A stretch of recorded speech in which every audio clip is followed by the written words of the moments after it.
is on. We are live. What is up, everybody? Aaron the Dog is back with another breakdown with Brandon of MMA Wagers. We are back for no UFC this week, actually. I almost just went right into UFC, but those weeks don't really matter. We still got a busy week of MMA. Two major organizations, PFL, which we'll be breaking down tomorrow, and Bellator 264 is what we're breaking down. Taking place on Friday, so they're back to Friday again. I guess when there isn't a UFC on Saturday, does go to Friday? I don't know who makes the decisions over at Bellator, but they're going up against the PFL on Friday when there's an open Saturday. So to be honest, they got really lucky with that Saturday slot because the UFC wasn't the greatest. Well, no, and not that we're like a ratings show or anything like that, but it did not help them win the ratings war. They ended up losing, and actually, the winner of the MMA ratings last week was Combate Americana. So, they did like almost 1 million over on. I believe they're on Telemundo as well as Paramount Network. So shout out to the South Americans. Yeah, I mean it's an up and coming organization. We're probably going to get to cover, but yeah, we're covering a very low key middleweight title fight here. Between two former UFC fighters who've really made their home in Bellator, and Gegard Mousasi and Salter. But other than that, also, of course, we've got a really solid card here. Chico's ready to go in the background, of course, sleeping until it's time to record. So, Bunny, of course, joining us as always. Good to see you. Bunny's always hopping on. Always hopping on. Yeah, we're happy to see you. But yeah, pretty good week last week for both of us, I think. Shaking the week before's UFC. I know I had a good week. Me too, man. 10 fights I bet on. So, and who had a better week was Bunny, who not only dominated the comment section with like every comment being about Bunny in last week's UFC breakdown. When there's Brian Pooh Bear battle, and of course May, but I'm not expecting any of it. But then she went 10-3 on her picks, so not too bad. The only thing I'm disappointed on was the Jose Aldo Pedro fight not being a split. I thought she had that. She predicted the split decision. It could have been a split. Jose Aldo was an underdog after round one. If you guys got that live, there you go. He was plus 110, I believe. Yeah. I was really nervous just because obviously I'm used to leg kicks on Jose, but really this new Jose just doesn't quite leg kick the same, at least not his last couple. So I just was like stressed the whole fight because, of course, betting on it does not always make it more enjoyable. Sometimes it makes it much more stressful. And when one of your like best bets of the night you feel like is Jose Aldo, it's like, what's going on here? I wasn't too worried. He's the king of Rio, man. He's so skilled. And I was worried about his gas tank. That's the only thing, the cardio. But he looked very good in round 3. I think that was the most definitive round for him. And, I'm happy we cashed. I had him decision prop as well. So good times. Yeah, good times. Let's keep them rolling here. No UFC this weekend. No problem for me except that there's no fights on Saturday. But either way, very excited. We're back in a CFFC on Fight Pass. On Saturday? On Saturday? Saturday night, yep. Okay. John Morgan commentating CM Punk. I might do a breakdown on that. I'll see if I can get to it. I probably will be able to get to it. We're back in Unkinsville at Mohegan Sun Arena in Connecticut, though. They should rename this Bellator City because this is the only time I feel like this place like gets like woken up. Like there's must be nothing going on at the Mohegan Sun. It's like anytime Bellator's like, hey, can we come? They're like, yeah, sure. I mean, I'm not sure if there's a crowd at this point or not there. I think it's like limited. If so, it's limited.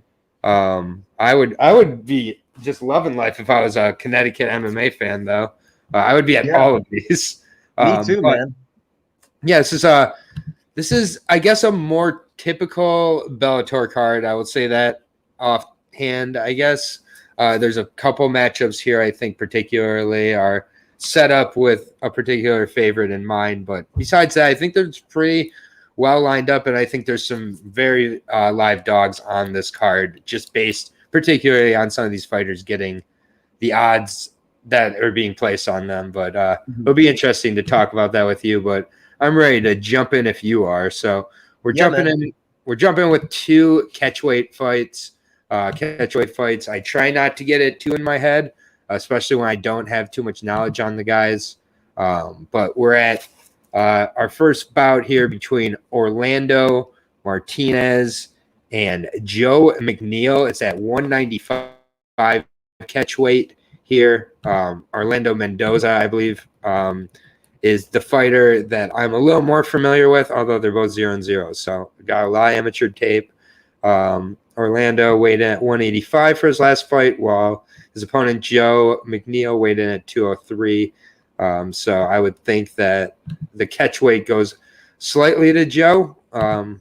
Mendoza didn't look particularly large to me. Joe Mcneil has not fought since 2018, February of 2018. He got a first-round knockout.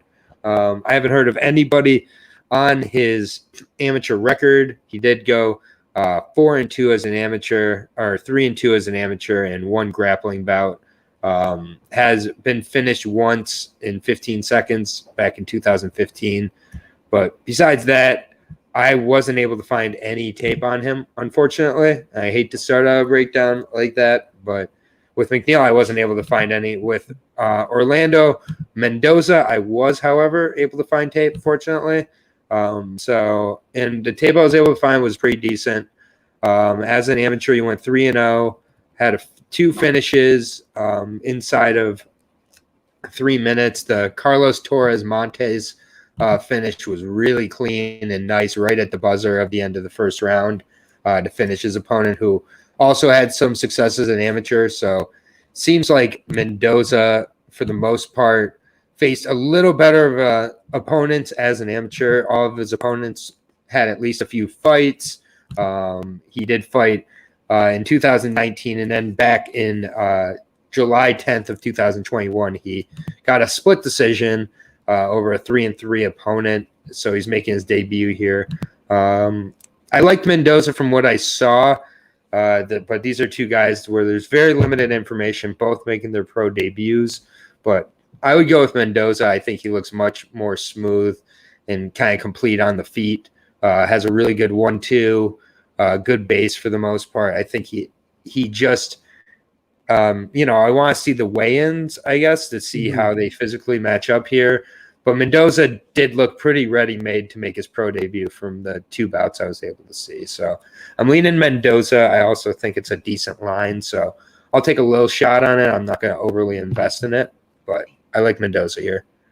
But yeah, man, I haven't seen Mcneil again, so. Yeah, like you said, it's very limited information on these 2 fighters. They're both making their professional debuts. One had 3 amateur fights, the other had 5 amateur fights. So yeah, they're very green in the sport still. I'm not sure their background, if they're specifically good at like Muay Thai, kickboxing, wrestling. I really don't know. I think they're just coming up MMA fighters that are trying to make a name for themselves. John Mcneil does turn 31 August 31st. He'll be turning 31, so that's a champagne birthday, if you guys know about that. Last time to celebrate with champagne on your birthday. And Orlando, I was not able to gather his age. I'm guessing he's younger, probably 23, 24. Yeah, I think that in one of the bouts I was able to see he was 23 from 2019. So I think he's at about 25 now. 25. So yeah, definitely more of a Muay Thai style striker too. Throws some good kicks. Has a really nice 1-2. Throws decent volume. I just haven't seen anything on Mcneil, but I do like what I've seen from Mendoza. Yeah, and Mendoza has definitely been the more active fighter. I think he's fought 3 times since John Mcneil has even fought. So he's been getting those rounds in. He trains. I actually wasn't able to find out where he's training out of, but he does fight out of New York. So maybe he's getting rounds in with the Ray Longo crew, the Chris Weidmans. I know he's the Ring of Combat. I know he's a fellow Colombian fighter. I do wonder if he's been.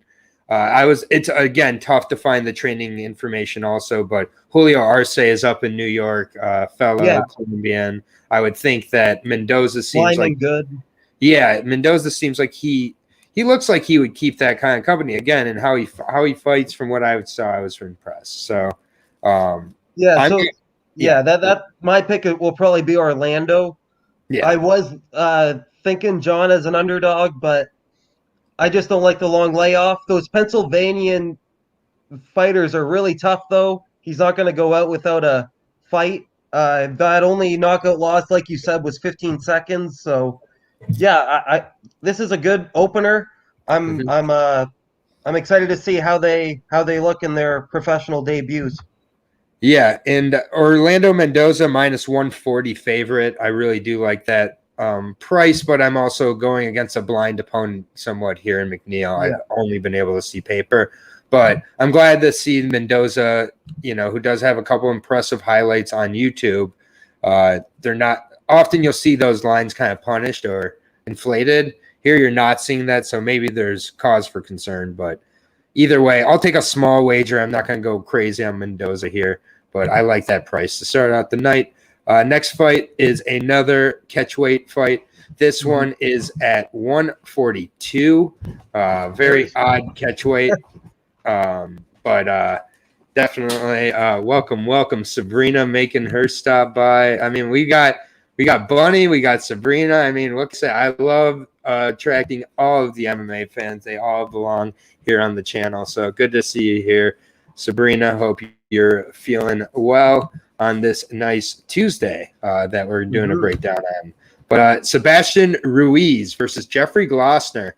I think this is a sneaky fight. I'm really excited for this one, actually. I was a little more excited when I thought it was going to be a bantamweight fight, not to tip my hand on who I'm picking, but if that does tip my hand, but I'm still going to kind of keep the similar type of read here. But Jeffrey Glossner, 3-2, taking on 2-3 Sebastian Ruiz. So it's like you're excited about a 3-2 versus a 2-3, 142 bout. And yeah, I definitely am. That's rare you see a negative record in Bellator. Yeah, but I definitely am. And we'll get to Ruiz in a second. Glossner, we'll start with, who, if you're a fan of Bellator, should be familiar with him. But the 25-year-old, first of all, has one of the goofiest Tapology pictures you're ever going to see. But the dude hits like a truck. Straight up. Nice goatee going. I mean, but he really looks like he looks like I could kind take of scrawny. Him. Yeah, like, he just kind of it's a little schoolboy. But 25 years old for Glossner here. Fighting out Hot Box Boxing and Fitness. Last fought in July 17th of 2021, so just fought. That fight was also a catchweight fight of 140. He took on Scott Dirksen, a 2-5 opponent. Came in short notice as well. Scott Dirksen did? Yep. Okay. Yeah, so a short notice 2-5 opponent at a catchweight bout. He went in there, did what he was supposed to. I actually wasn't able to find tape on that fight, but did what he was supposed to. And I actually like that he finished by a rear naked choke, especially coming off of the last fight previous to that in Bellator, and that's against one of my favorite prospects, Jalen Bates. I love this dude. And Glossner gave a very strong account of himself in that first round, especially. Was able to keep Bates off him, landed some strikes, really did show off that power. But for one, Glossner missed weight by about 2.5, almost 3 pounds, weighing at 138. Yeah. So part of my if you want to be technical. Sorry, what did you say? 137.8 if you want to be technical. Yeah, 137.8. But he was a plus 500 underdog. I think up until the finish looked pretty good against Bates, but Bates is really tricky. Also going to be offering things that Sebastian Ruiz just doesn't fight like Jalen Bates. So you get that time in. Before that, had a 10-second KO and then had a second round KO. So and mixed in there with a decision loss to Anthony Jimenez. Overall, Glossner hits very, very hard. It's been the weight issue for sure for him. This is a 142 catch weight. He did just make 140. I'm not exactly sure how much of a cut that was for him or how much he's going to have to cut here. But, this is August 10th. So less than a month later, he's going to have to be cutting weight again, at least of some kind, I think, here. So I think that's a little bit of a thing to be cautious about here. But again, when he faced Jalen Bates, he did look pretty good. But besides that, hasn't faced a crazy level of competition. Sebastian Ruiz out of Peru. Hopefully I know my flags. Okay, yes, he is Lima, Peru. He is Lima, Peru. 2-3 El Gallo is his nickname. 5'9", 72-inch reach. So right off the bat, 4-inch reach advantage, 2-inch height advantage for Mr. Ruiz. I think that is going to be key with his striking style. He's very kick heavy, throws long straights. So I do think he does know how to use his reach, particularly at the bantamweight or catchweight division. And I think that's a huge key here.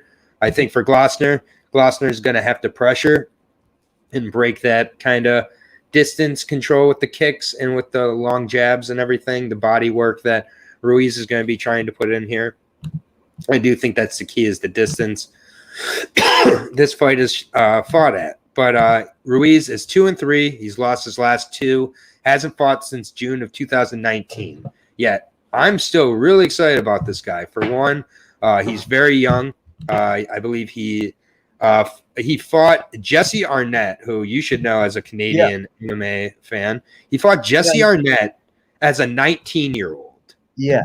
And he gave him, I don't know if you watched the fight, but the fight is available on YouTube. He gave him everything he could handle, rocked Arnett several times in the fight, got out of all sorts of different Darce chokes and different rear naked chokes. 19 years old, wasn't fighting out of an actual camp at that point. That fight to me, and that, this guy's 2-3 is very misleading. For one, his debut was against Albert Quiros, a 3-1 opponent, knocked him out in the first round. His next fight was against Jesse Arnett. And UFC vet too. Jesse Arnett in Canada in TKO in the TKO organization, which Jesse Arnett might as well be a stakeholder in. So he's a dual champion from there. So crazy. And he also lost to Charles Jourdain's brother. Exactly, crazy level of competition. Sebastian Ruiz has faced 2-3 opponent, his only soft opponent, lost a split to Mike Campbell.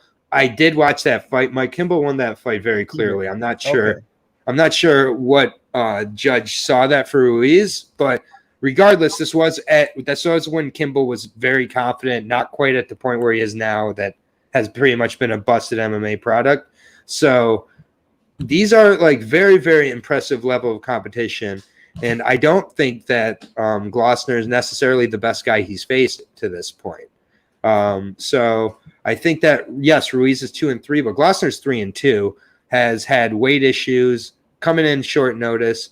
I probably broke down this fight too long. The Luis Jourdain fight was another one you can go watch. It's a really fun fight, but Luis does win it. But Ruiz looks really strong, especially in the first round.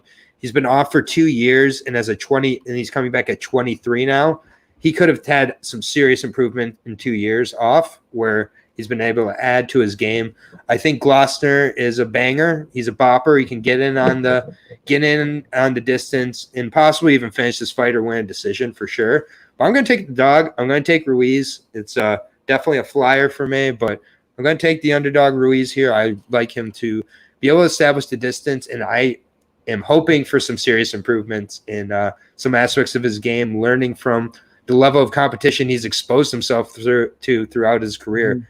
2-3, but if you're losing to great guys and not getting the water, yourself blown out of the water, I really do take that serious. And that Arnett fight, although it was a couple years ago, seriously impressive as a 19-year-old to do what he did, even in a loss. So I'm going to take a flyer on the dog here, Mr. Ruiz. Yeah, I can see where you're coming from. His only losses are to decent competition, not the greatest, but pretty good competition. Arnett is about as good as you can get for a 19-year-old. Yeah, like second fight in. I don't like how he doesn't have an amateur background, but he obviously has martial arts experience. Maybe he was a kickboxer because both of his knockouts are by head kick. Yep. He definitely has a nasty head kick. So we might see like a AJ McKee type of knockout when he knocked out Pitbull. Or Randy Costa has those nasty head kicks. So I'm excited about that. I know 2 and 3 is deceiving, but like you said, the opposition is pretty good. Like it's not UFC level except for one, but yeah, not UFC level, but the best besides that. And Jeffrey Glossner, fought last month versus a short notice opponent. He did what he had to do. He got that submission. He lost to one of the best in Bellator right now, Jalen Bates. The odds makers know how good Jalen Bates is too because he's always like a minus 700 favorite. Yeah. And yeah, his other wins are just mediocre. He hasn't really faced anybody that Sebastian has faced other than Jalen Bates. And I found one other training partner that Jeffrey Glossner has, Matthew Skabicki. I don't know if you've heard of him, but he's also a Bellator fighter that has a losing record. So I'm not saying like he's not training with the best training partners, but they could be higher level. And I've never heard of where Sebastian trains, but it's a Muay Thai gym. So yeah, his background's obviously Muay Thai. Yeah, those head kicks are vicious. I think he's the better striker if he can get his conditioning on point. He's still so young. He started when he was 19. I think he can become a good prospect here. This is a great matchup. And I haven't memorized the odds yet, but I'm guessing Jeffrey's the favorite. Yeah, Jeffrey is a minus 250 favorite. One, I'm seeing plus 180 to plus 195 on Sebastian Ruiz. I think it's simply looking at the record and seeing 2 and 3, not investigating the record, not watching the fights, even when they're available here. He's been off for a couple years, and Glossner has a very good image in a lot of people's heads from how he performed in that loss to Bates, which I get. I kind of was pitching with how Ruiz lost to Arnett, so I'm kind of talking out both sides of my mouth here. But for me, I think usually when Bellator cuts a guy after one fight, they know what they're doing. So that's kind of I'm going to take a shot here again. Like I like the dog here. I think that I'm banking that he's improved in 2 years off also, so that's a huge assumption on my end. Yeah, and he's so young. He's going to just absorb stuff like a sponge, right? Well, Glossner's 25 as well. Both guys are very young and both should be rapidly improving at this point. But again, a 3 and 2 minus 250 favorite. I'm just not crazy about that when he's faced the lower level of competition. Sebastian has only won by round 1 knockout. So that is what I'm worried about if it gets out of round 1, because Jeffrey Glossner has 2 round 2 finishes professionally. So I see it going 2 ways. Pretty much if Ruiz wins, it's going to be early, but if it gets into the deep waters, Jeffrey Glossner is probably going to shine. Yep. And I think that's a good place to leave it here. Moving on to our next fight, Necruz Mirkohave taking on James Adcock. This is finally at a normal weight class. That might just be my OCD, but not a huge catch weight guy. I just don't know how to take those wins and what they do for what division. So we're at featherweight for this one, 145 for Necruz Mirkohave taking on James Adcock. Here, Necruz 5-3 out of Brooklyn, New York. The 5'9", 155er taking on the 7-4 James Adcock out of Tennessee, 32, turning 33 in 2 weeks out of Knoxville Martial Arts Academy. James Adcock, I will be breaking down first, 7-4 overall. For the lightweight, former lightweight, now featherweight opponent here is coming off of a win, 32 years old, 5'9", and he is coming off of a win, as I said, against Cody Shelton, 1-1 opponent. Got a knockout at 420, so nice. at Smoke in the Hills. Ironic, back in February of 2021. Before that, lost to a 2-0 Jerome Mitchell by rear naked choke inside of 2 minutes in September. And then the rest of his wins over 0-10, 0-7, 0-4, 0-1. He's knocking these guys out or choking them out inside of a round, but still very low level of competition. Donnie Ballou, another guy who I broke down a few weeks ago in the LFA breakdown, and actually had him over Alden Correa. I was wrong on that one, but Donnie Ballou armbarred him. Was knocked out by a Jamal Muhammad. Rear naked choked by a Kyle Causey, who is 0-0. 1-3 and 0-6 is other level. I was able to see some of James Adcock's work as well. He looks okay, but looks not the most explosive.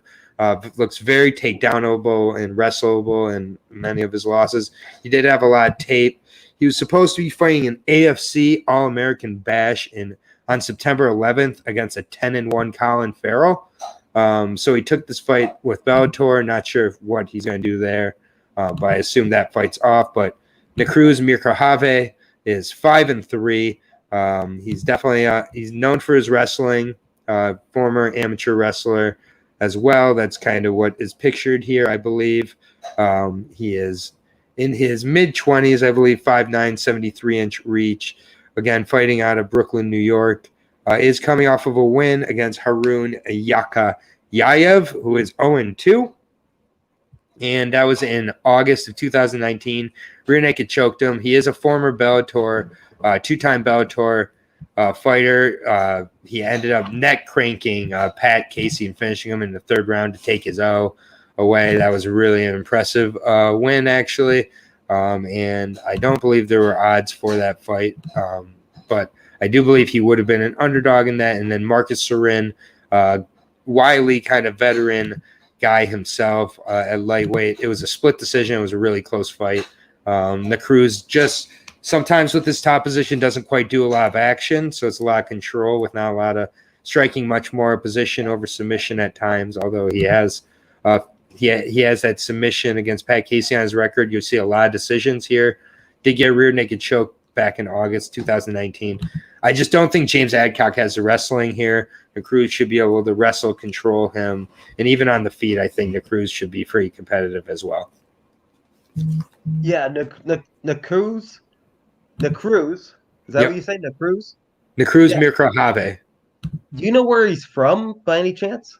I mean, he's been in America for quite some time. I know he's an American wrestler.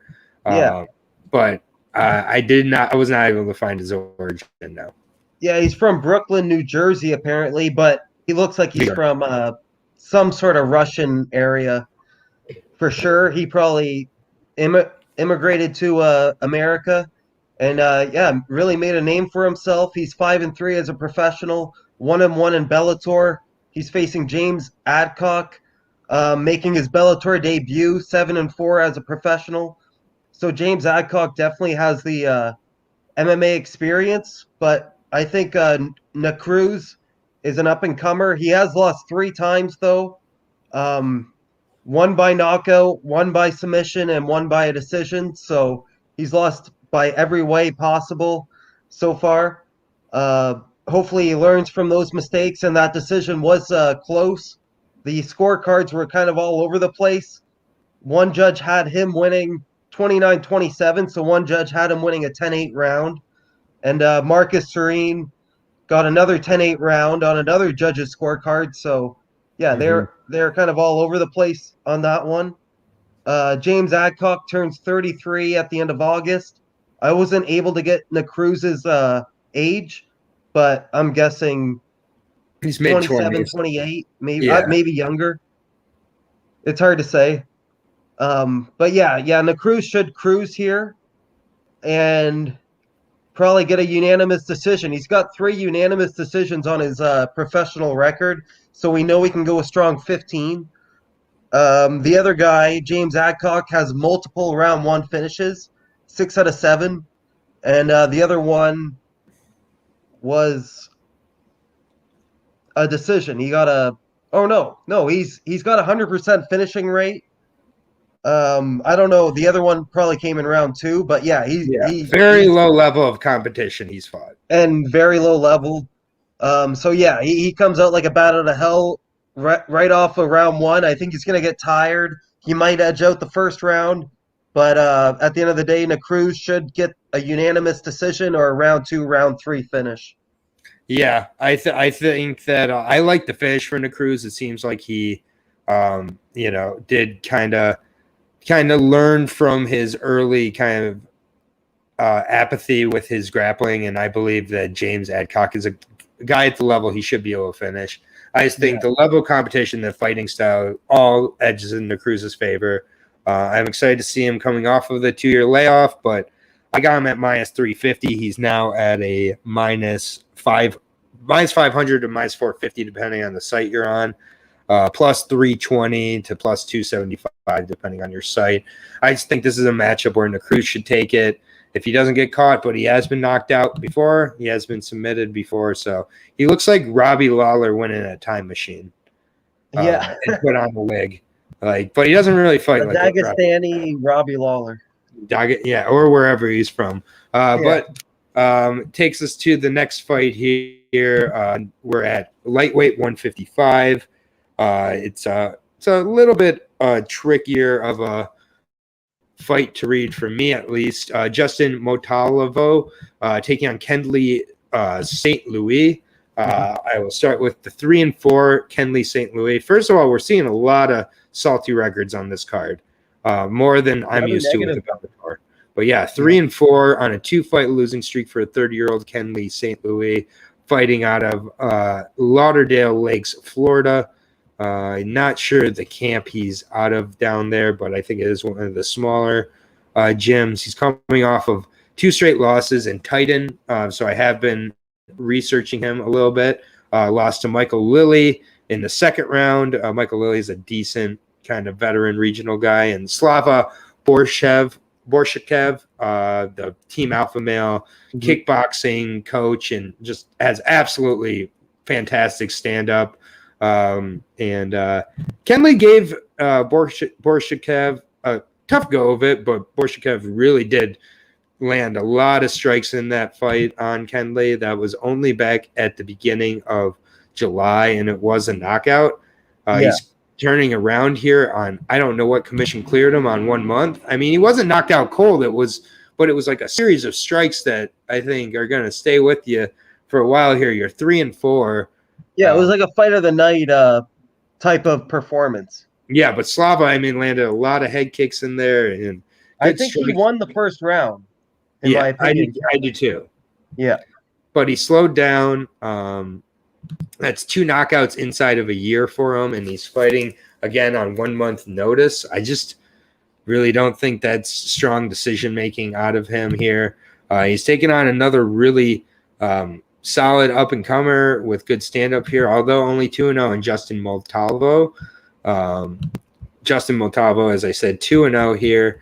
Kenley 30, Justin 25 years old, weighed in at 159 for his last fight. So I'm going to check. I'm not sure if that was a catch weight or not. It was back in March 27th. It was not a catch weight, so he did miss weight in that fight against 3-2 Charlie Radke. He did knock him out in the second round, but he missed weight by 4 pounds.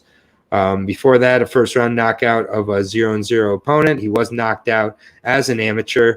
He actually lost both of his fights to Justin Elliott Walker, a guy who was 1-3 and 2-5. So as an amateur, but 2 of his wins came over Justin here. So just had his number, I guess. Yep. Besides that, though, Justin did look good from what I was able to see in the Trenton fight, but he did miss weight. Kenley is a veteran, has faced similar types of opponents, but he does show kind of a lack of head movement. Toughens his way through a lot of the strikes, but it does slow down as the fight goes on. I will take Justin Multavo here. This isn't one I'm going with heavy, however, but I'll take Justin Multavo. I'll say he gets a knockout just because the closeness of these fights here for Kenley, but Kenley could kind of make this dirty throughout. It could be a little bit of a grimy decision either way. So I'm not crazy about betting this one. yeah, this is definitely a fight where maybe go pop some popcorn or grab a bag of chips, Yep. or if you're betting, because this is a really tough fight to get a good read on, and both of them haven't really proven anything yet. Justin Montalvo is definitely the up and comer, training with Ray Longo and Chris Weidman. Ray Longo shouted him out on the John Anik podcast I listened to the other day. So Nice. yeah, he's in good hands. Another New York fighter is Connecticut really close to New York or something? They get a lot of New York fighters. It's like the Northeast, so it's pretty much a highway away. Like a lot of people say, Connecticut is the highway to New York. That's basically. Then yeah, that's perfect for all these New York fighters. They don't have to take a plane ride there. Yeah. I like Justin to get this done, but Kenley's a wily vet. 6-1 as an amateur, 3-4 as a professional. So he's got like 16 fights. Definitely more experience, but he's also been knocked out 2 times. And I don't think he took the appropriate amount of time off after that fight versus Slava. He's gonna still be banged up from that. Your chin doesn't get any better, and he didn't have enough time to like improve his game. Like 2 months is not enough time to like put a blueprint out to get better as a fighter. You need at least 5 to 6 months, in my opinion. I think he's taken this a lot sooner than he should. And Justin, I think Bellator sees him as a rising prospect. So yeah, I'll go Justin by knockout, round 1 or round 2. Yeah, that's fair. I mean, Kenley really does look very well built. And when he's got that gas tank, he looks like a great fighter. It seems that gas tank is the reason why he's at 3-4, though. So, and I'm just very surprised he got cleared to fight less than a month later. He does look like he has to cut weight also, so it's 2 close weight cuts again together. And I'm just not crazy about that sort of situation. But yeah, we'll move on. Oh, did I say the odds? Sorry. No. Justin Multavo minus 250, plus 180 on Kenley's St. Louis. This is just, we're leaving it alone. I mean, he's 2-0. I get he has. Yeah. This is definitely, we got two cards here. We can be selective, but either way, we'll move on here to the next fight. Very good fight at bantamweight. In my opinion, at least, and maybe not according to the odds makers. Danny Sabatello, the odds makers' new boyfriend. My goodness, the Italian gangster, 11-1. He has arrived, and according to the odds, he's not going anywhere anytime soon. Johnny Campbell, he's taken on here, 21-13 versus 11-1. So we've got 34 fights against 12. That is triple the experience for Johnny Campbell right off the bat. We got 28 versus 34. And this is an interesting fight. It is at bantamweight. It's not a catch weight, so I'm thrilled about that. But Johnny Campbell, I will be starting with. Both these guys are coming off of very big wins for sure. Johnny Campbell, cupcakes, 21-13 for the 34-year-old, 5'6", 66-inch reach, fighting out of Whitman, Mass. So definitely Massachusetts tough. We know how tough those Bostonians can be. Coming off with that big win of Henry Corrales. Rear naked choke, round 2. Take a look at these odds, plus 585 underdog as a bantamweight hit there against Corrales. Crazy price. That was a sad day. Sad day. I was on Corrales for sure. I won't lie. But you take a look at Johnny Campbell in 21-13, but the last 6 or last 7, pretty good.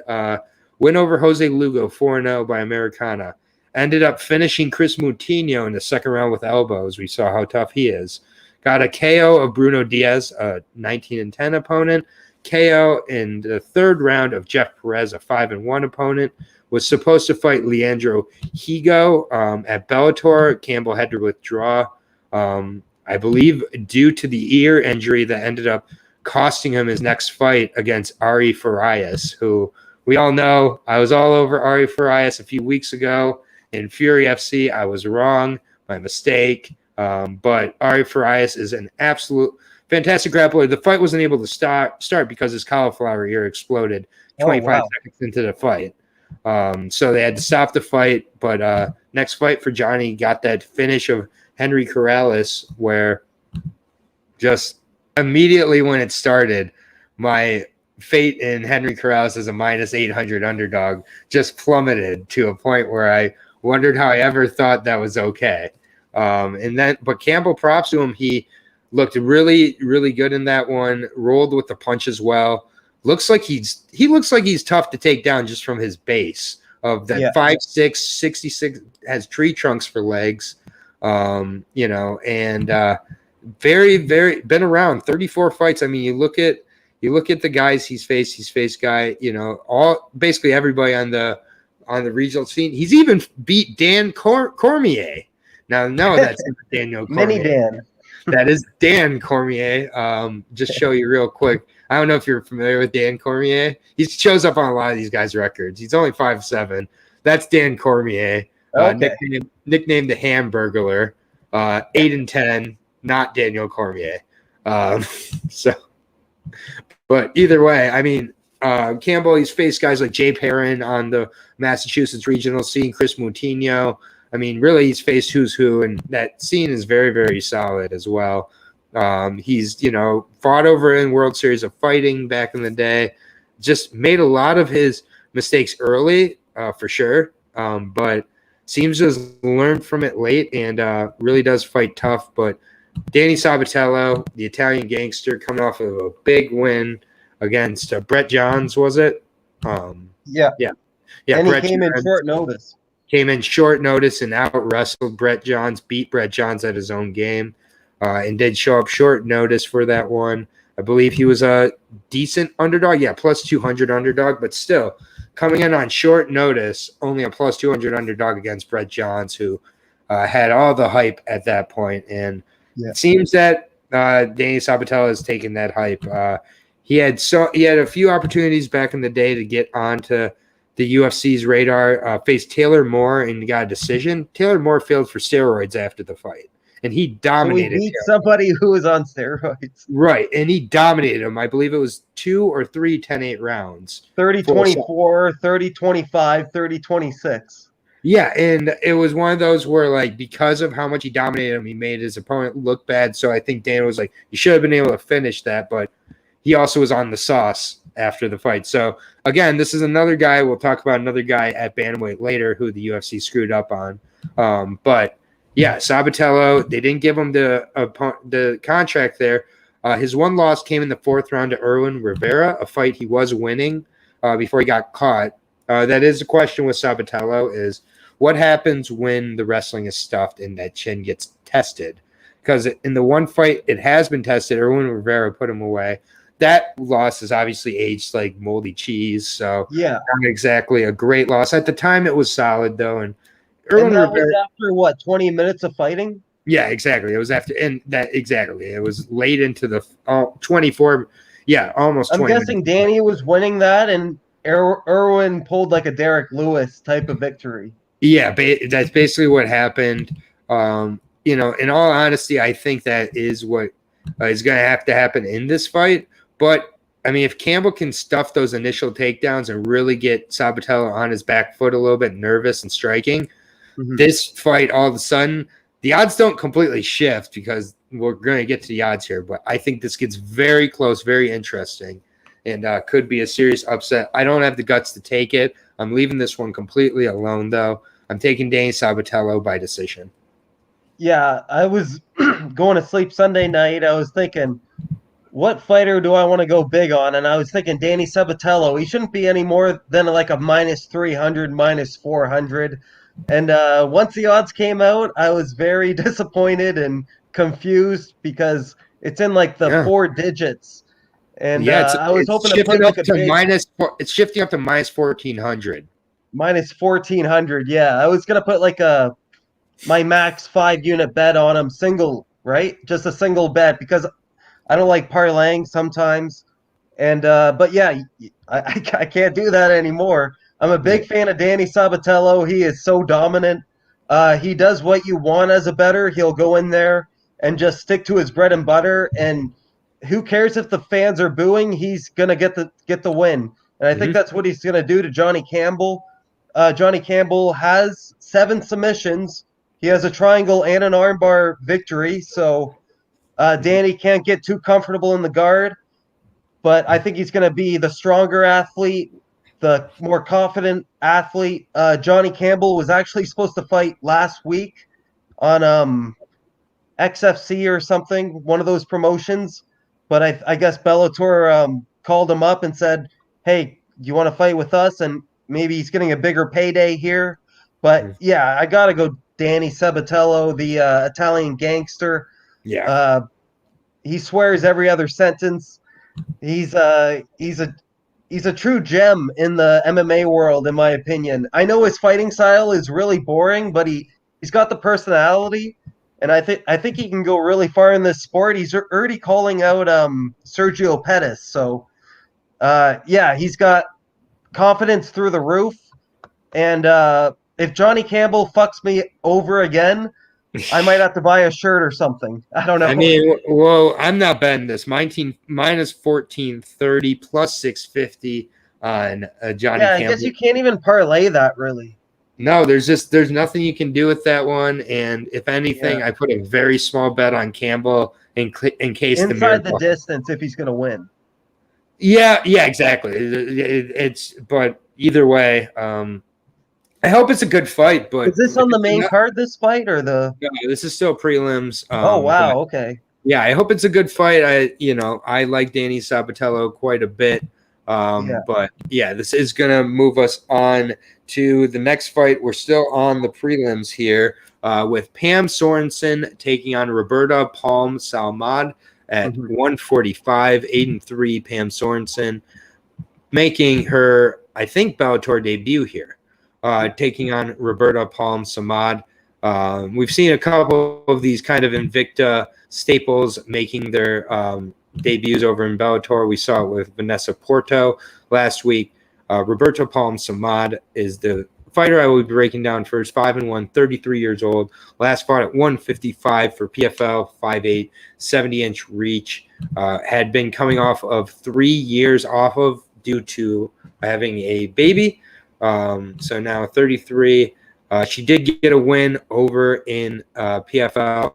Was over Muriel Charneski, a 3-5 opponent who also Pam Sorensen had a win over in her actually MMA debut.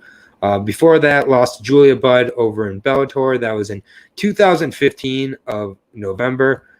She just kind of got out kickboxed by Julia Budd. This was Julia Budd in the thick of her prime. Then she got pregnant, took a few years off. Overall has a arm triangle win, a few punches, fought at 155 in her last fight. Was supposed to fight against Sarah Kaufman the following fight in July of 2019, but Samad missed weight. So I think that's a huge key coming into this one. This is at 145. Samad is going to have to cut back down to that weight. She's been at 155. Pam Sorensen, Pam Bam Sorensen, 8-3 for the 35-year-old out of Minneapolis, Minnesota. Fighting out of the Cellar Gym, 5'7", 65-inch reach. Here she is coming off of a win over in Invicta back in August of 2019. So going to be a 2-year layoff for her as well. Caitlin Young was the win there. She had actually lost Caitlin Young in kickboxing as well. Pam she fights everybody pretty similar. Will kind of rush with the striking, get into the clinch, look to use that clinch control, take it down eventually, maybe a single leg and get on top, possibly use that grappling. She did lose to Felice Spencer by rear naked choke. That was in the 4th round, though. Very good fight between the two of them, and on YouTube back in Invicta that you can watch. Adine Gomez, another loss she had by split.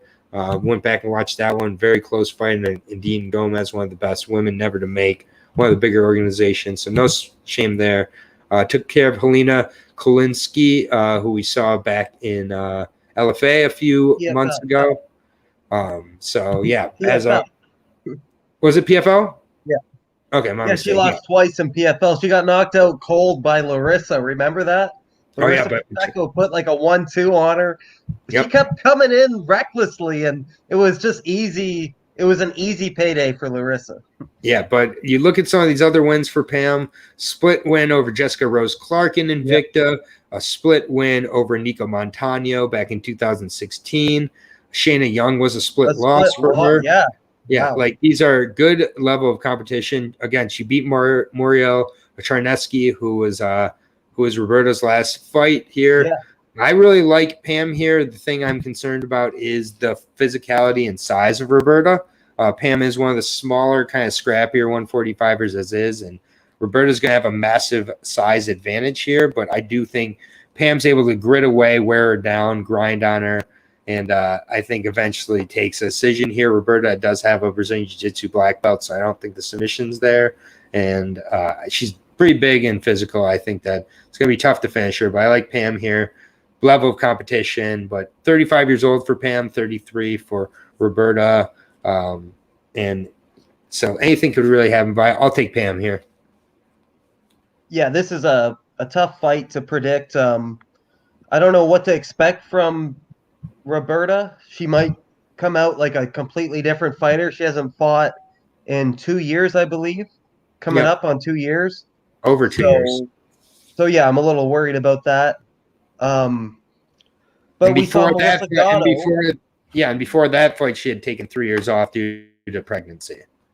Oh wow, yeah.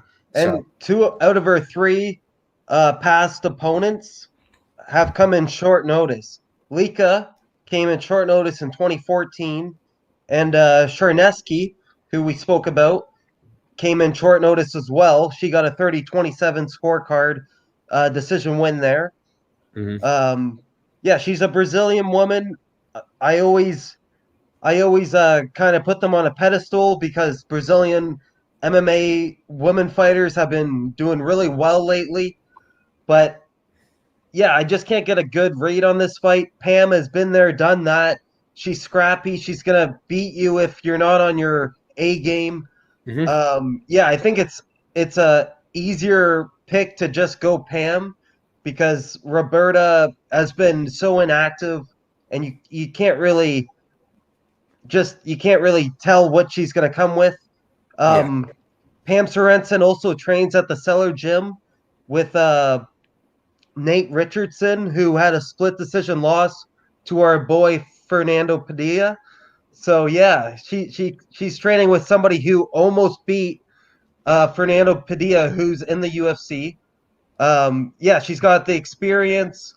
They're both making their Bellator debuts. I think this is an easy, unanimous decision win for Pam. I'm not going to say easy, sorry. Nothing's easy in MMA, but she should get it done at least 29-28. I think it's going to be rocky in the first 5 minutes, and then she'll get the timing in. She'll get her takedowns. She'll get the smothering, and slow Roberta down, in my opinion. Yeah, I like the price we're getting on Pam here. She is 35, a little bit undersized for featherweight. She did move up to featherweight just due to not being able to make bantamweight. So maybe not a true featherweight, taking out a possible lightweight opponent. So again, there's a size issue here, and Roberta has a legit Brazilian Jiu-Jitsu black belt, but still, you see Pam Sorensen, you've seen this name pop up on so many different people's tape, and it's just like she's very legit. Her losses are splits to really good competition, and this is her time to get that true. Yeah, we saw Porto look really good last week. Advanced age fighter herself, also. So she's gonna get some recognition here, I hope. Yeah, I hope too. Minus 140 for Pam, plus 110 on Roberta. I like that price. No bet for me, but I am leaning Pam. Well, I'm taking a bet on Pam here. I think that the experience and skill level of Pam justifies a minus 140.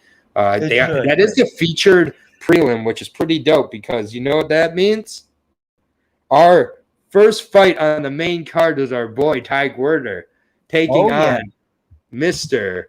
or he goes by Kadzi, but it's Kadzi Murat on here. Bestiev, but he literally goes by Kadzi Bestiev in most of his fight tapes. So if you are looking for his tape, type in Kadzi Bestiev as opposed to his full name. You'll find more tape on him. Taking on Ty Gorder, the Savage. We spoke to Ty last week. I get it. Not every fighter we talk to will win their fights. I'll put that disclaimer out there right now. Jacob Silva, where you at? But Ty ended up stopping by on the UFC breakdown show with Bunny and Pooh Bear last week, 265. We absolutely killed it. And just very, very composed individual, looked very confident, was talking about his weight cut pretty much being within 5 pounds last week. So was able to travel from Las Vegas over to Connecticut, not having to worry about the weight and just worry about getting back in there. But I'll get over to Ty in a second. I'll start with Kadzi Bestiev, the 10-4 middleweight here. 6'6", 76-inch reach, but he has a reach disadvantage in this fight of half an inch. So he's 5 inches taller, but he has a half-inch reach disadvantage, which is interesting. But Kadzi Bestiev, 10-4, has not fought since fighting on Dana White's Contender Series and getting knocked out in 1:18 by Phil Hawes. He was supposed to come back last month in a VIP show, or actually later this month against Anthony Adams, but Anthony Adams pulled out. And then on short notice, he took this fight with Ty Gorder. It was short notice for both guys, but I do know Ty Gorder was in camp for 19 weeks, I think he said now. So he's definitely been getting ready for another fight here. But Kadzi, you look at his record, his wins are over a 1-8 Robert Allensworth, 4-3 opponent, and 0-0, 1-0, 3-9, 3-1 opponent, a couple 3-1 opponents, and then 0-0. So losses to guys like Mikey Gomez. Mikey Gomez did fight on the Contender Series and lose. Lost to Alonzo Menafield. No shame there. Got knocked out by a 6-5 Blake Troop. And then, like I said, got knocked out pretty hard against Hawes, albeit over a couple years ago now. Ty Gorder, 5-2 now for the Extreme Couture representative, 6'1", 76.5-inch reach. Again, has Eric Nixick in his corner now, had worked a lot with Ray Sefo coming up, Brad Tavares, those Hawaiians kind of middleweights all have really stuck together over Extreme Couture, and I think help build each other up to the points they're at. I think there's not many better opponents for a young guy like Ty. I think the train under than Brad Tavares, 26 years old, is coming off loss to Dalton Rosta. Dalton just controlled him with the wrestling. I mean, there are a few moments for Ty, but for the most part, that wrestling of Dalton was there. It's like a Marab Davishvili type of wrestling. Yeah, exactly. Not a lot of damage taken, but was controlled. Did defeat a 4-1 George Tokos with a real nice left hook and knee combination in round 3. Thing I really do like is that it was his first fight to exit the first round that he won. Before that, lost to Joseph Creer, another very solid veteran, a 6-1-1 at the time. Just kind of out veteran savvied him in that fight. But again, Ty in his 2 losses hasn't taken a lot of damage. It's been much more control here, which is not Bestiev's game at all. Bestiev is goes for the finish, goes for the submission, tries to use his long strikes, although here Ty, I think, is comfortable in the longer striking range. So I think Bestiev actually is going to look to get this to the clinch, most likely, and shorten the range, which is interesting. But Ty, 3-4 really good finishes.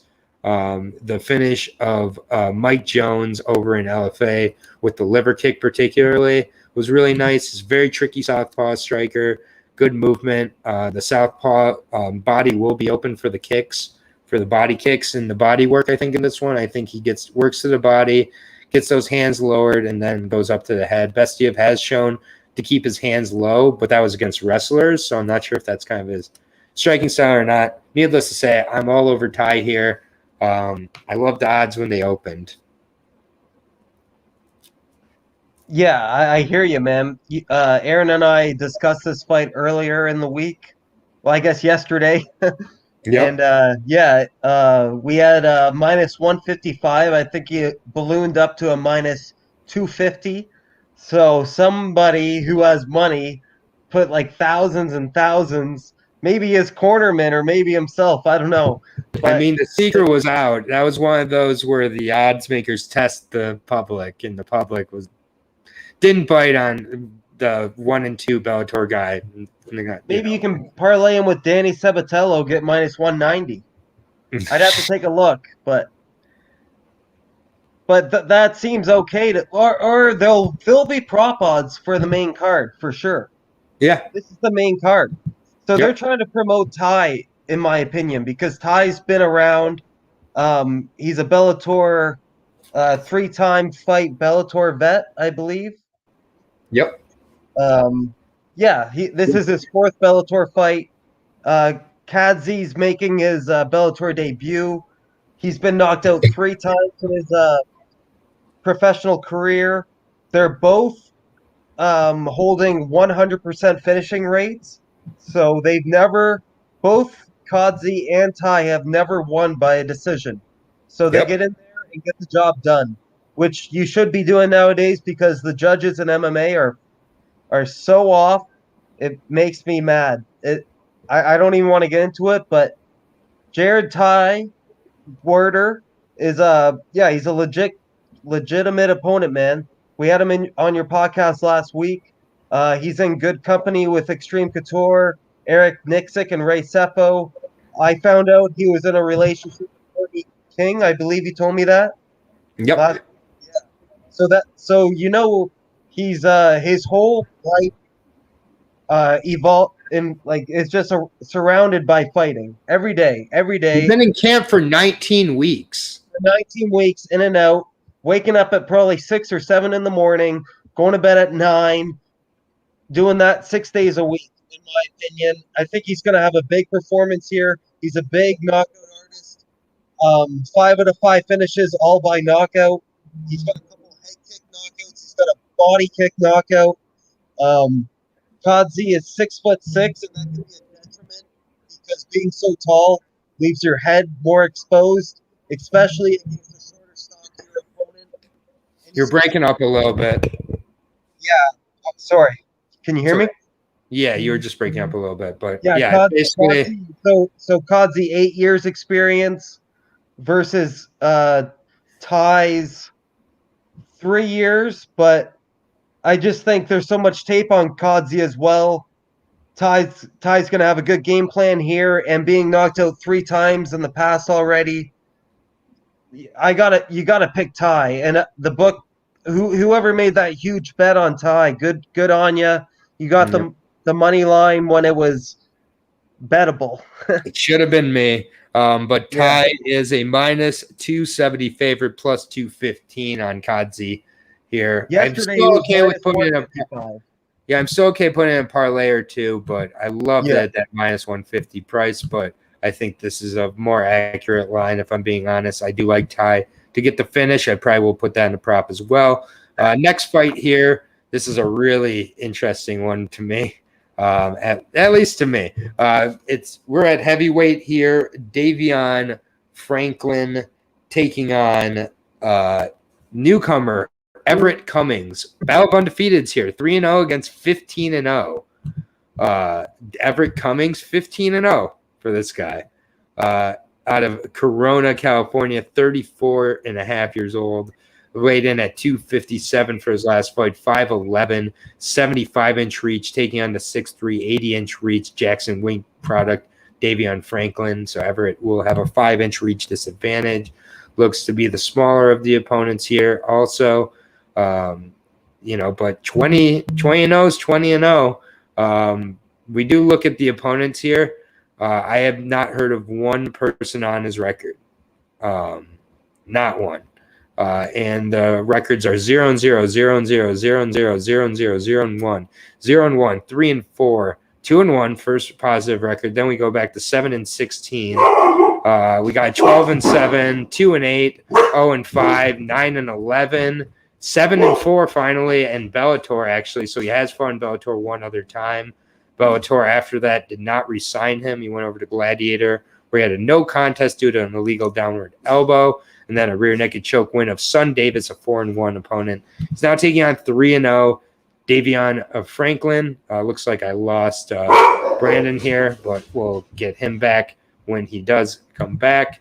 But yeah, just haven't heard of any of his opponents here. And yeah, Brandon just saying he's going to hop back on here, so we'll keep going here. I'll go over to Davion Franklin, Jackson Winklejohn product here for the heavyweight 3-0 all-day Davion Franklin. He's 27 years old, 6'3", 80-inch reach. Has Greg Jackson in his corner.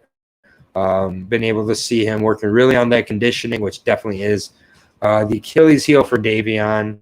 His fight with Ras Hilton was a very strange fight back in September of 2020.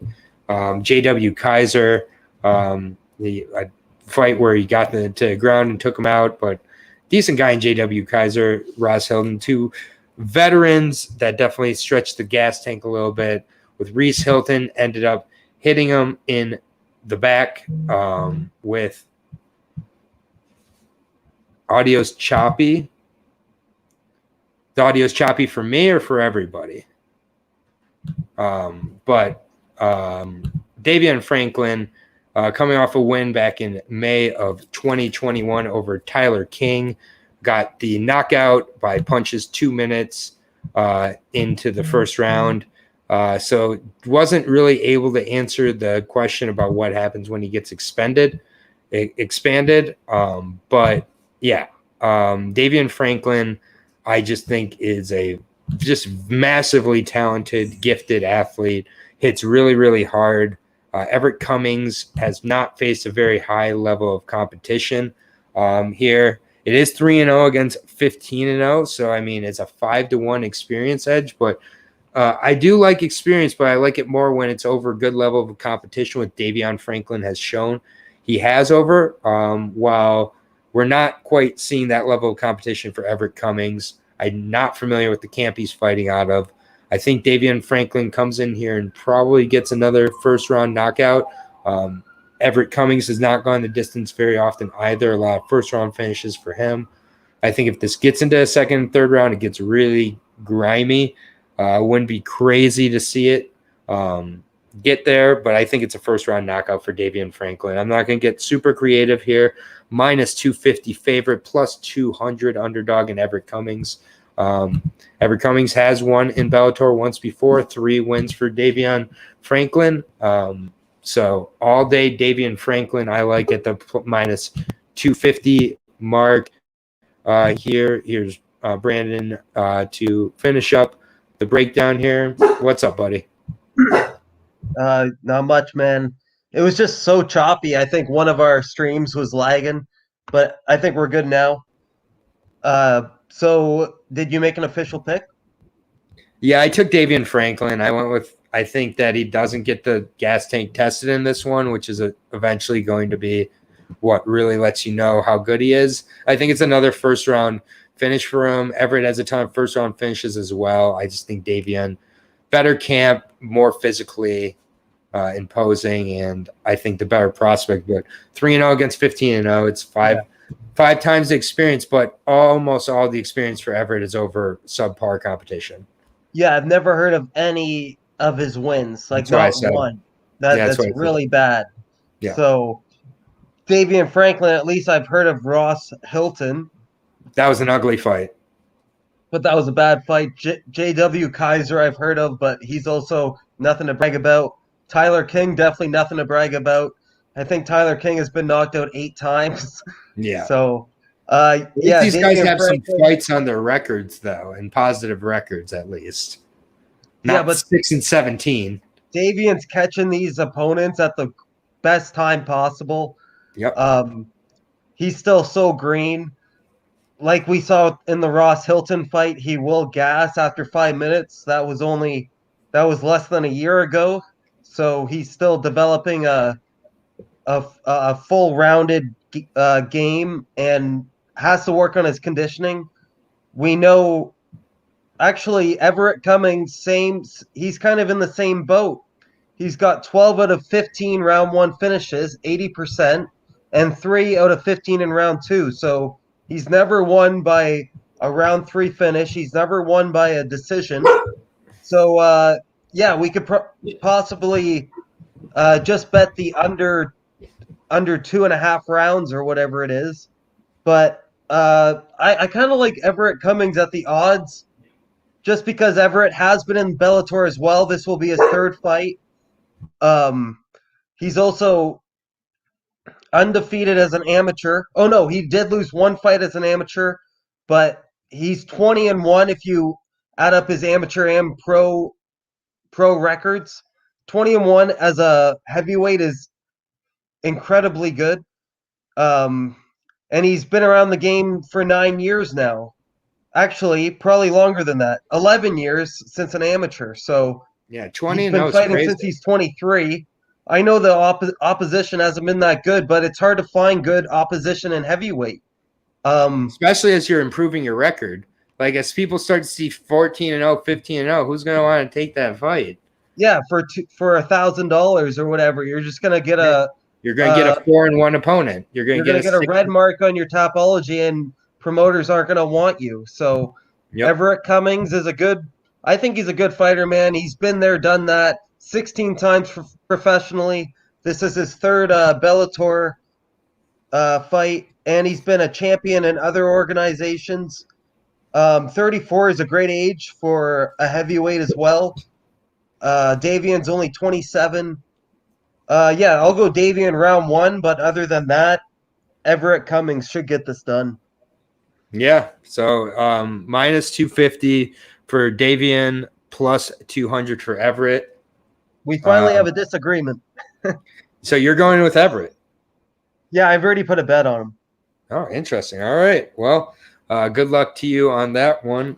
Moving on to the next fight of the night. This is a potential fight of the night for me. I think this is an incredible matchup at bantamweight. Maybe Bellator has a better bantamweight division. I don't know. It's really getting closer and closer, it seems like. Magomedov taking on Rafion Stotts. Rafion Stotts was the guy I was referring to earlier in the Sabatello breakdown of another guy from the Contender Series that got away from the UFC, I think. Rafion Stotts, Rufus Sport representative, is now 32 and a half years old, taking on the 29-and-a-half-year-old Russian Dagestani in Magomedov. Tiger versus Supa. I will start with Rafion Stotts, 16-1 versus 18-1, first of all. So incredible records here. Yeah, this is a UFC caliber fight for sure. Yeah, 5'7", 72.5-inch reach for Rafion here, 16-1, 8-fight win streak for the Rufus Sport representative.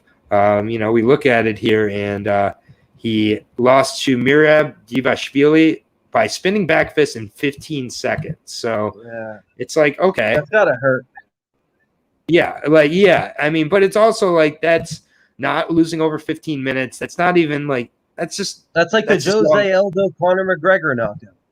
Yeah, exactly. We don't really know how that fight would go. Besides that, it's been all dubs, and we've got a head kick knockout, low rear naked choke wins as well for this guy.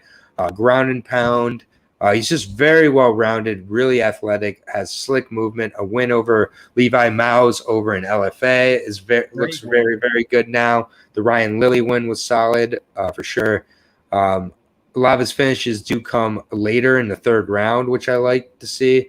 Win over Rob Emerson, Jeff Curran, guys who back in the day were still notable over in Victory FC. Has a win over Rafael Acosta, and then Shaden Alioloha was his Bellator debut. Cass Bell, Keith Lee, Josh Hill, none of these guys have even been close in their fights. He's just completely outclassed them. He's looked like he's gotten better and better. He's very intelligent, very athletic fighter as well, has good movement. He can go anywhere. I really do think he's very well-rounded. I think he's the best. Him and Pettis right now are the best guys going at Rufus Sport, and they train together and are their main training partners. I think iron sharpens iron here, and I think this is a really interesting fight here.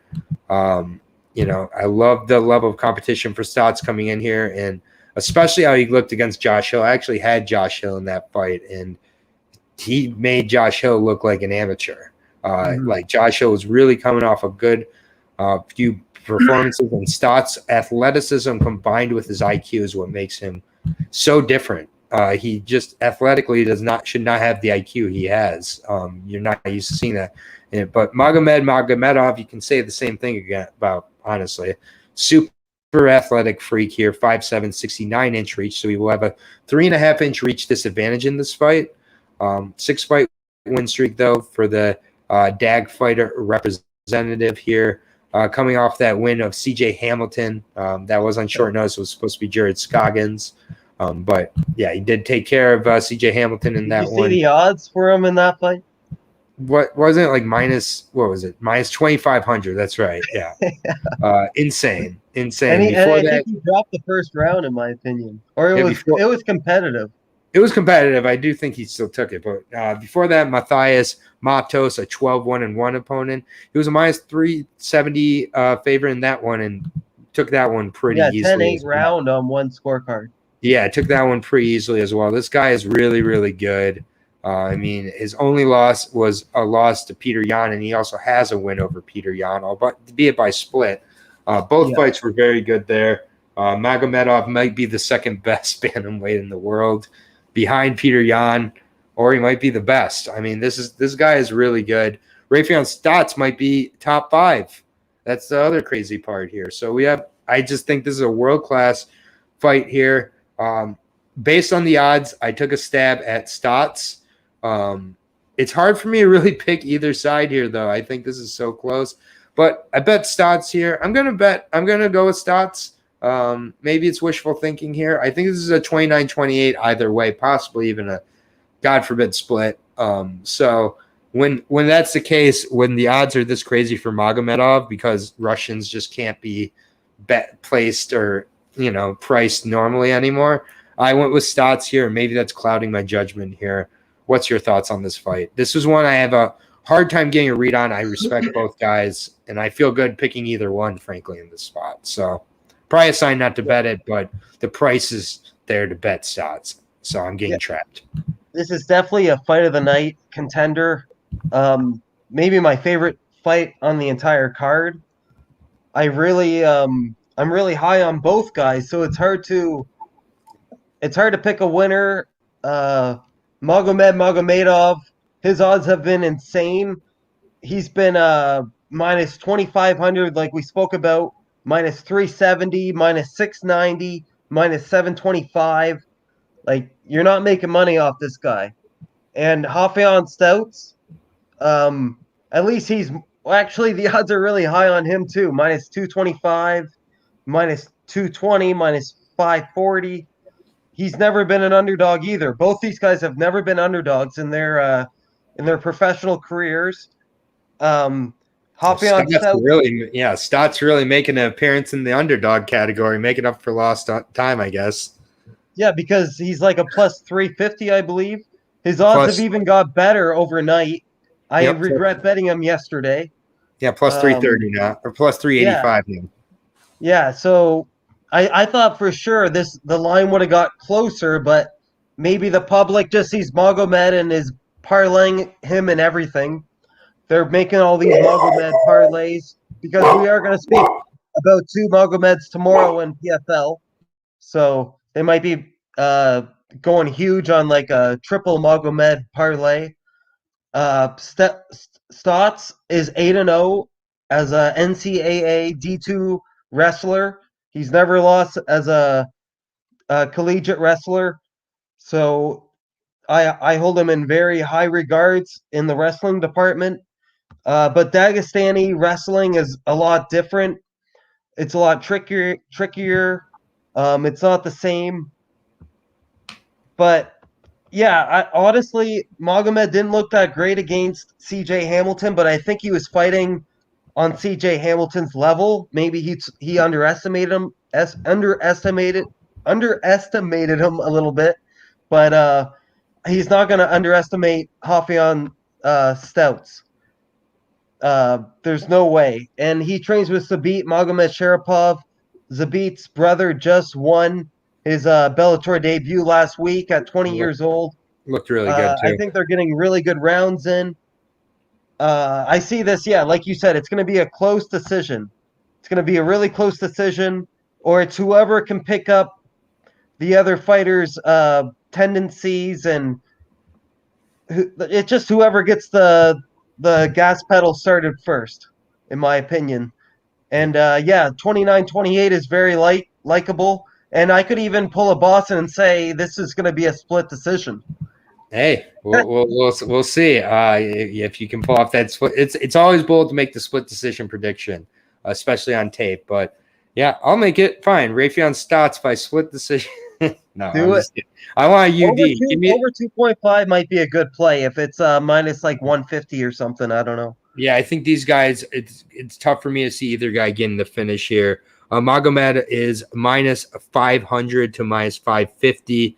And Raytheon Stotts plus 350 to plus 400, depending on your shop here. So maybe I'm getting roped into that value game, which very rarely pays off, but I am going to take a shot there on Stotts.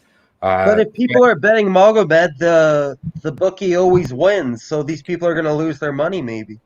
Yeah, it's a fight of the night period to me. And yeah, definitely. This next fight here should be a fun one. It is at what 180, 170 here. Not a catch weight. No. Yeah, it's not a catch weight, which a lot of Saba fights end up being. But 170 welterweight fight here for Andre Korshkov and Sabah Hamasi. 23-4 Korshkov taking on the 15-9 sleek chic Sabah Hamasi. Sabah Hamasi coming off a war in his last fight with Paul Daly. Had Paul Daly almost finished twice in that fight? Didn't he? Yeah, in the first round, and then I think Paul Daly almost had him finished in the first round. So that first round was that's a round one of the year, 2021 round of the year. Paul Daly knows how to put on rounds of the year. Just go back to that Nick Diaz Paul Daly fight. Yeah, incredible. But before that, Sabah had won 4 straight over Muhammad Abdul. Abdullah, 10-4 fighter, not familiar with, but still got a decision there. Micah Terrell, who's fighting over in PFL, coming up here. He knocked him out. We'll be breaking him down tomorrow. Yep, we'll break him down tomorrow. They got knocked out in 17 seconds. Curtis Melender decisioned him, but didn't just wrestle him. He just outstruck him, which was impressive. And then flying knee hammer fist finish of a 44-year-old Bobby Volker at the time. Yeah. So, I mean, you beat who's on your record. The decrepitated Bobby Volker. Yeah, but I mean, he still put him away. And against Paul Daly, he was looking very dangerous till he wasn't. That fight with Paul Daly, though, was only in April of 2021. So that was, I guess this is a little better, obviously much better than Kenley St. Louis. That was only a month apart.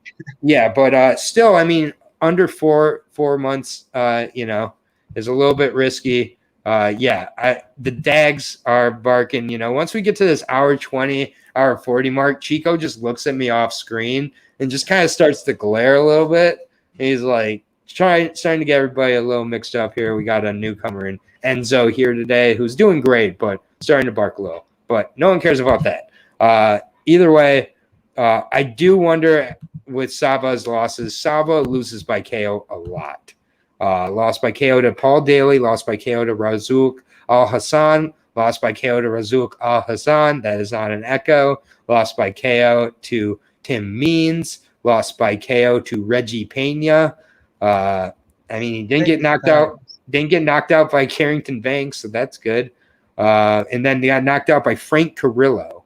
It's been around for a while. You bring that damage with you as you go. Saba is now 32 years old, but that is a lot of mileage on that 32 years, man. That is a heavy 32. I was expecting 36 to 38.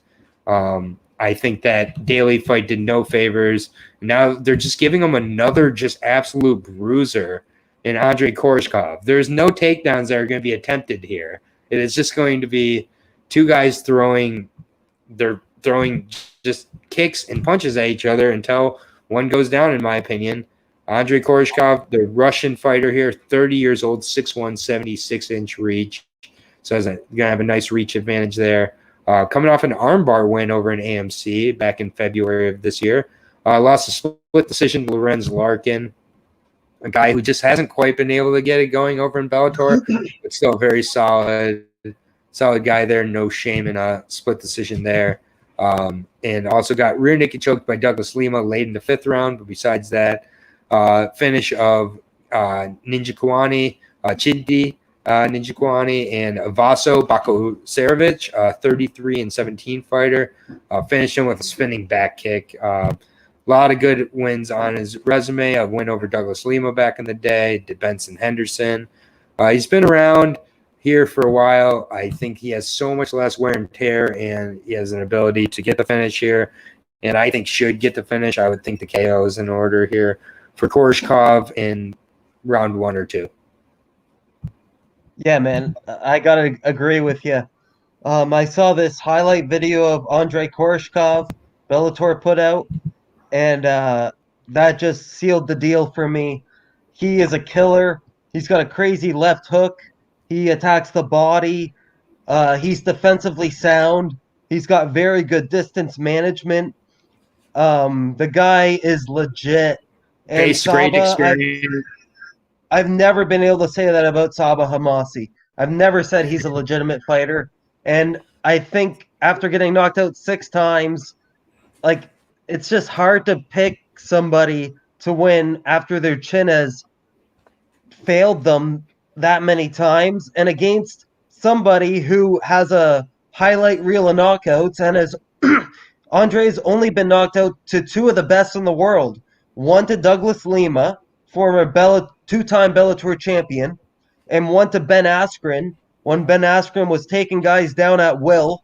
Yeah, Saba can't fight anywhere near what Ben Askren can fight. So, yeah. Exactly. Saba's not going to be able to take him down. He's just, this is a different realm of competition that Saba is about to experience.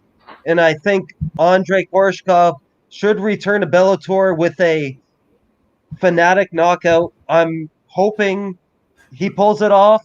And I'm thinking 1st or 2nd round. Yep.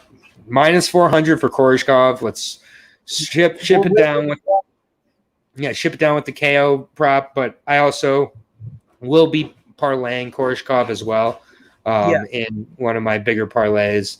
I think the minus 400 isn't great, but it's not the worst against this level of opponent. I mean, I just think Saba's only chance – he's got a puncher's chance, so there's always a chance. But exactly, yeah. Either way, I think we're in agreement. It's one of my more confident picks on the and it's an easy one to hedge bet because it's the co-main event. So 10 fights are going to be done already. So hedge bet if your parlay is already a guarantee. Saba inside the distance might be what, plus 700, plus 600? Yeah, it should be it will be juicy by fight night. But that's the co-main event, which means one thing. We are on to the main event of the evening. It is a middleweight title bout here, not interim. This is the Bellator middleweight title. It's not a guy who's a double champ either. He is only the middleweight champion. So when he loses this, he's not just going to move up in weight and just become a champion again. No offense to Pitbull. But like this, there's like actual championship stakes. It's just so rare with all the interim titles that we have, even last week, with all due respect to Gane and Lewis. But this is for the Bellator middleweight championship of the world. Defending champion. What'd you say? Defending champion. Yep, defending champion Gegard Mousasi, who has found a way to stay underrated pretty much his whole career somehow at 47-7-2, 36 years old now, just turned 36 about 12 days ago. 185, 6'2", 76-inch reach for him, taking on the challenger John Salter, 18-4, 36 years old as well in 4 months. So pretty much these guys the same age. 6'1", 74-inch reach, fighting on Jimmo and Salty Dog Jiu-Jitsu. I'm not sure. I think I read Salter was down at Sanford, and maybe I'm wrong on that. I don't know if you have any information on that. But I thought he was. So. but maybe. Okay. I thought he left GMO, but I couldn't find exactly. But 18-4 for John Salter here.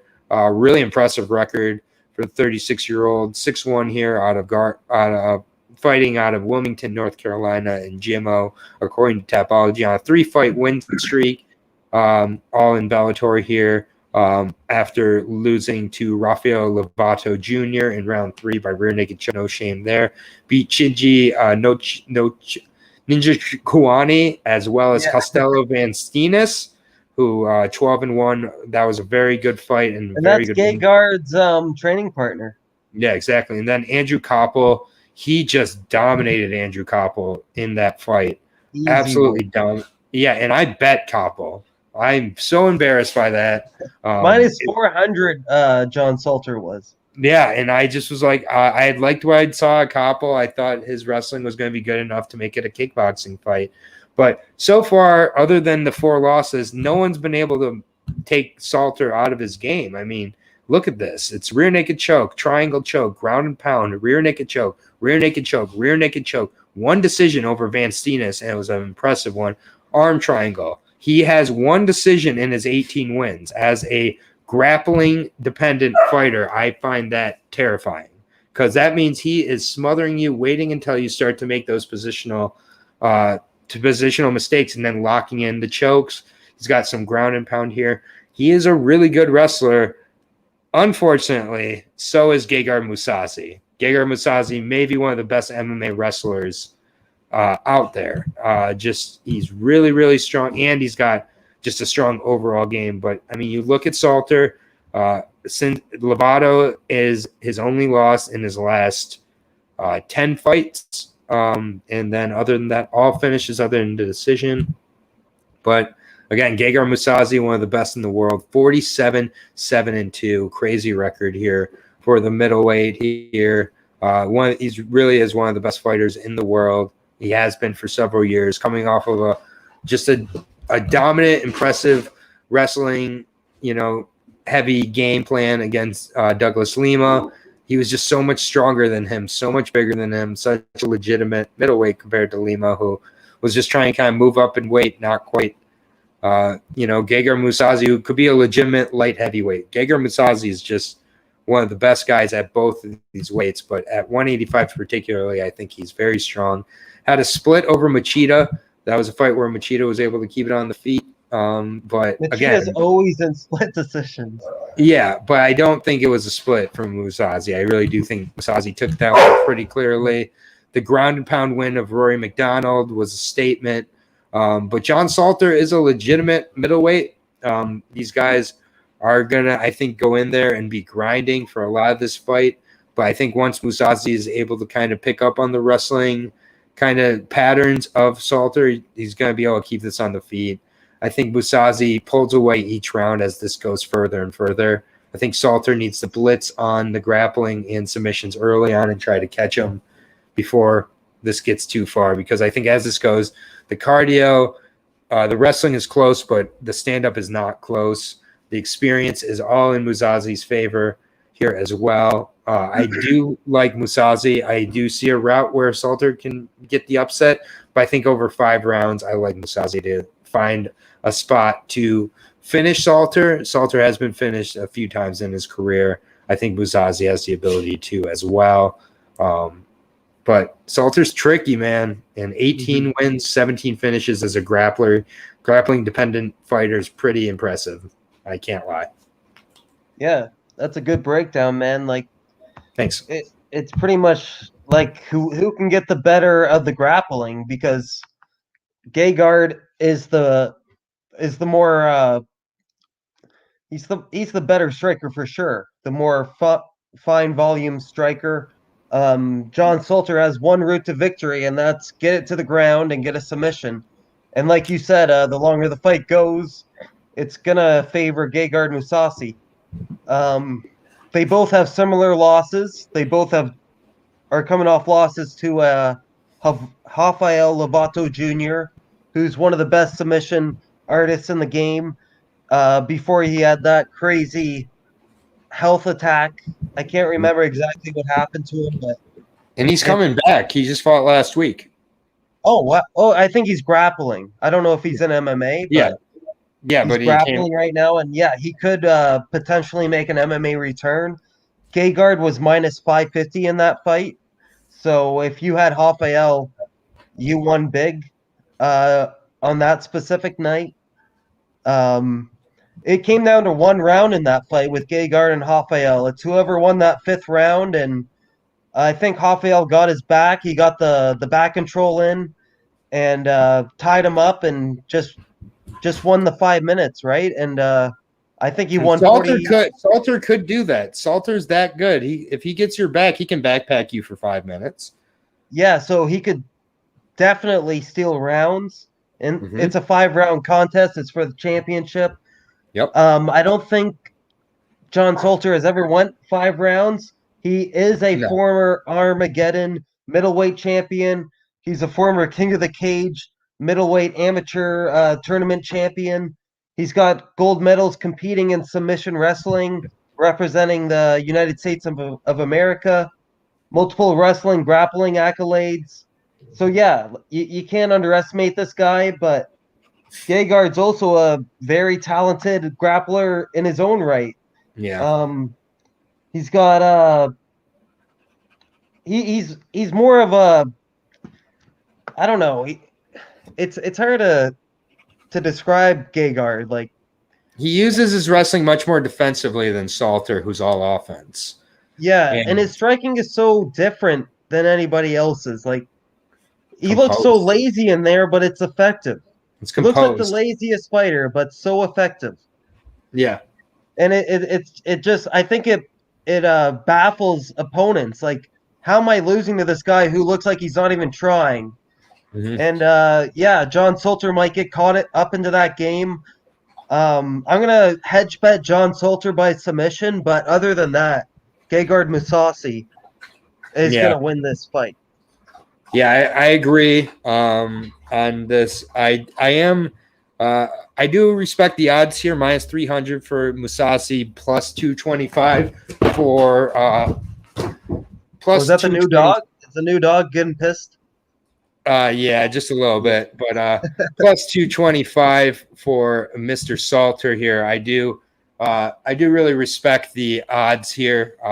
For Salter, I think that the odds makers are showing him respect here. A minus 300 of Mousasi is pretty low, all things considered here. He did lose as a minus 550 favorite in the past. So. Yeah. I definitely agree. And I'm quite surprised that the odds showed him the respect there. I'm not going to be betting Mousasi too heavy myself, honestly. Yeah, I was going to say that these main events, like, it's better off just to enjoy as a fan. Yeah. It seems to come up every time we do these breakdown videos. Yeah, it's the toughest fight to predict. Yeah, and when the price is minus 300, I think in a fight that's going to be very, very close, I just think, you're better off just kind of sitting back. I know that you see Mousasi, you see the low odds, you get tempted, but Salter is a veteran as well. These guys are both 36 years old. This is Salter's last chance at a title. And with how he fights, he fights the same way every fight, and it's worked. It's worked 18 out of 22 times. So we'll definitely see. Just going through the card, real quick. If I were putting together kind of my my parlay that I would put together that would come in, it would be Nacruz. I would be putting in there. I would be putting in Pam Sorensen. I would be putting in Ty Guerter, and I would. And put in Andre Korshkov. That would be my 4 that I would put in and put a little more on than a normal parlay, and it should come in at pretty decent plus money as well. Thank you for joining, as always, Bunny. Appreciate it. Bunny, hop on every time. I love it. Yeah, she's a real one for sure. Do you want to do quick picks? Oh, the screen's gone. I was gonna do. Yeah, we can do quick picks. Sure. So we'll go back every fight. Go back through it, and then we'll wrap it up here, and I can let the dogs out. We start at 195, Orlando Mendoza, John Mcneil. I have Orlando Mendoza. I'd like him to get the finish, but at least the decision. But John Mcneil, unknown opponent. Yeah, I'll take Orlando. We're on the same boat. Yep. Next at 142, I'm taking a shot here with the 2-3 Peruvian Sebastian Ruiz based on experience and I think potential improvements from time off and making the 142 a little easier than his opponent, Jeffrey Glossner. I'll take Glossner round 2 submission, but I'm gonna hedge bet Sebastian in round 1 if they come out with prop bets. Which I don't think they will for that. I don't think they will. No. Yeah, Nacruz, Mirakave. I'm all over him over James Adcock. He's one of my most. We're both on Nacruz in this one. Yep, one of my more confident picks. Justin Multavo versus Kenley St. Louis. I'll take Justin Multavo. I just think he's going to be quicker, more fleet of foot, and not taking so much damage so recently. Yeah, I'll have to go Montalvo as well. The up-and-comer with more potential. And, there's a lot of tape on Kenley, so hopefully Ray Longo comes up with a good game plan and takes him out. Yep, yeah, exactly. Next, Danny Sabatello. We're both on here to wrestle Johnny Campbell. 30-27, 30-26, yep. Danny Sabatello. Next fight, Pam Sorensen versus Roberto Palm Samad. I have Pam Sorensen based on veteran savvy, a better level of competition, more experience at the big level. I'm going to wait for the weigh-ins for that one. Okay. Ty Gorder versus Kadzi Bestiev. Ty Gorder. We both have Ty. Yep. Davion Franklin versus Everett Cummings. Our first disagreement of the night. I have Davion Franklin, first round knockout. I'll take Everett Cummings when it comes to those odds. Okay. Fair enough. We all have our error. Here's mine, maybe. Magomedov versus Raytheon Stotts. Give me Stotts and give me that unanimous decision. 29-28. Oh, not even a split, eh? Nope. UD 29-28. I already bet Stotts too, but I'm so worried. I'm more confident in the fight just going the distance, so we'll see what the prop odds have to offer. Andre Korshkov versus Sabad Hamasi might be kissing away a lot of money because I'm all over Andre Korshkov. Yeah, knockout. My most confident pick of the night. Maybe not the most confident, but definitely up there. He's my most confident on this card. Yeah, maybe actually, yeah. And then Gegard Mousasi versus John Salter. I'll take a Mousasi. Maybe grab a beer, crack it open, enjoy the fight. I think it's going to go all 5 rounds, in my opinion, or it might be a late finish, maybe a third or fourth round. But I'll take Mousasi. If he can sprawl and brawl and just keep it on the feet, he's got a huge advantage. So he should. Yeah. It would be nice to knock out round 4. Let's do it. Fair enough. But that will wrap up the Bellator 264 preview show here. It is taking place on Friday night live on YouTube at 6 o'clock, followed by the main card at 9 o'clock on Showtime. There also is a PFL tomorrow or on Friday. We will be breaking that down tomorrow, same time, 3:30 p.m. Should expect to be a little bit shorter than this breakdown, but we'll be breaking out all the fights on there. Odds are out. So that will be, again, tomorrow at 3:30 p.m. There's no UFC this week, so Pooh Bear is off, but check out The Ultimate Fighter tonight. Check out The Ultimate Fighter last week. Thank you for reminding me. I almost forgot.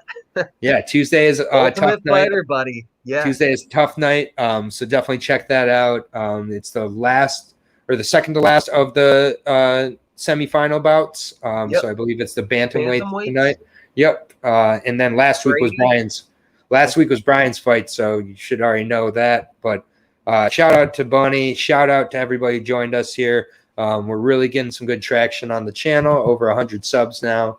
Really appreciate everybody who's checked it out. Check out the PFL show tomorrow. Some really good fights on there.